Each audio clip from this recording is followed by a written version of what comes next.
অর্থ এবং পরিকল্পনা মন্ত্রী, সম্ভবত বাংলাদেশের চট্টগ্রামে এই প্রথম আমরা অর্থমন্ত্রী পেয়েছি, ঠিক আছে, জননেতা জনাব আমির খসরু মাহমুদ চৌধুরী। আজকে এখানে উপস্থিত আছেন মাননীয় প্রতিমন্ত্রী মীর হেলাল, মাননীয় সংসদ সদস্য জনাব আবু সুফিয়ান,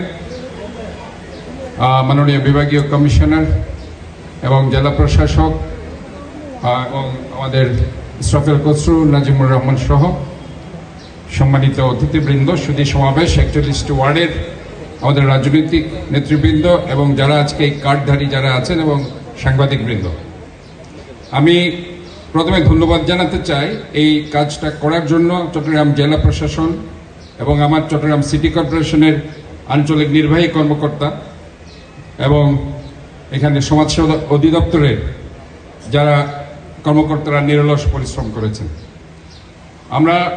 আপনারা জানেন যে এই 16 মাসে আমরা কিছু টিসিবি ফ্যামিলি কার্ড দিয়েছি, যেখানে বয়স্ক ভাতা, বিধবা ভাতা এবং নিত্য প্রয়োজনীয় দ্রব্যের 50%, 40% ডিসকাউন্ট আমরা এই কার্ডটা আমরা দিয়েছি।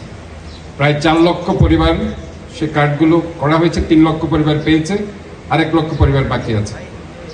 কিন্তু যে জিনিসটা আমরা ইন্টারিম গভর্নমেন্টের সময় যেটা হয়নি, 2,500 টাকা একটা পরিবারের কাছে, 2,500 টাকা যে কত অমূল্য সম্পদ, সেটা নির্বাচনী প্রচারণায় যখন আবু সুফিয়ান সাহেব বলেছেন, ওনারা যখন বলেছেন যে আমরা এই ধরনের সুবিধা আমাদের প্রেসিডেন্ট তারেক রহমান দেব, অনেকে বিশ্বাস করতে পারেনি, অনেকে উপহাস করেছে, আমরা দেখেছি অনেকে উপহাস করেছে, ওটা আর কি পারবে কিনা।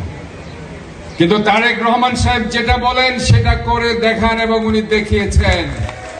এটাই হচ্ছে নতুন বাংলাদেশ। উনি জিয়া রহমান ফাউন্ডেশন করেছেন 2001 সালে। উনি বলেছেন একটি উদ্যোগ, একটু চেষ্টা এনে দেবে সচ্ছলতা, আসবে দেশের স্বনির্ভরতা।